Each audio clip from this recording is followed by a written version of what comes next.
Next up, first place winner of the 14th Annual Books and Poetry Contest. We have, welcome to the stage, Aslan Moonbeam. This is a poem that has been gratefully selected to. I was very surprised and quite honored to be selected to read here, and this also marks my first public reading. And so,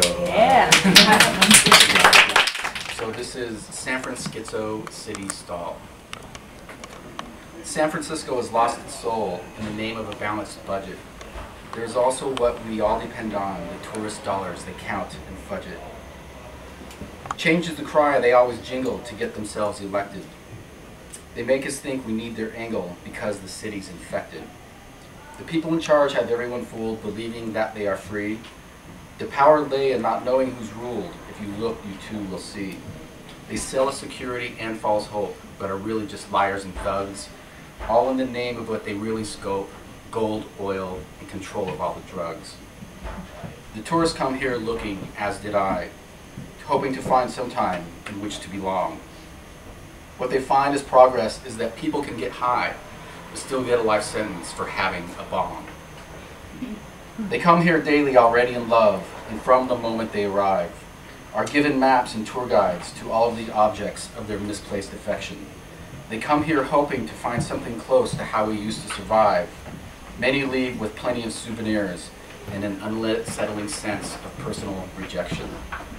Our biggest tourist attraction, or otherwise amusement ride, is another sign of society way out of reality whack. It once was a way to help the people who lived here and provide. Now it's little more than a revenue stream for city-style desk jockeys to spend and track.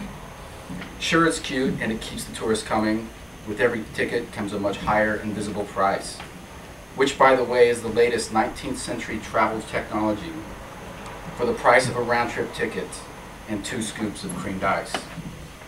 All for a ride with a little bell and a cute little jing-a-ling-a-ling that reminds them of back home and their box of shrimp fried rice. If we are going to do it anyway, we should do it with electromagnetic pulsation. They keep on coming and they're going to do it and keep snapping pictures as they pass. The attention of the world will be upon us again as we carry the pulse in the minds of a nation. The trolley may work fine for the tourists, but for those who live here, the hills are still a pain in the ass. The art scene here would be laughable if it weren't so pitiful and unbelievably sad. The greatest part of this tragedy, of this fable, is that everywhere else it's just as bad. Buyers with dollars and no one to trust in the end, with a market with no rules and everything sounds like a cheer. It's the ones with the hammer at the other end of the pen who maintain the prices and control them with fear. I've never been to Alcatraz, and there I never will see.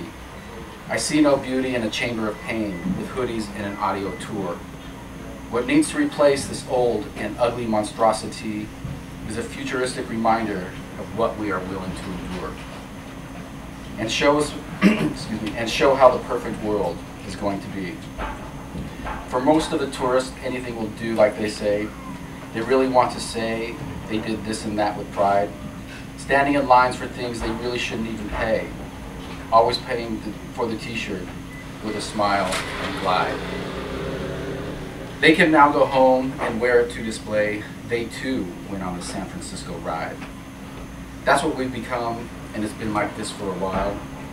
We have 2 choices that seem easy for me and us to make.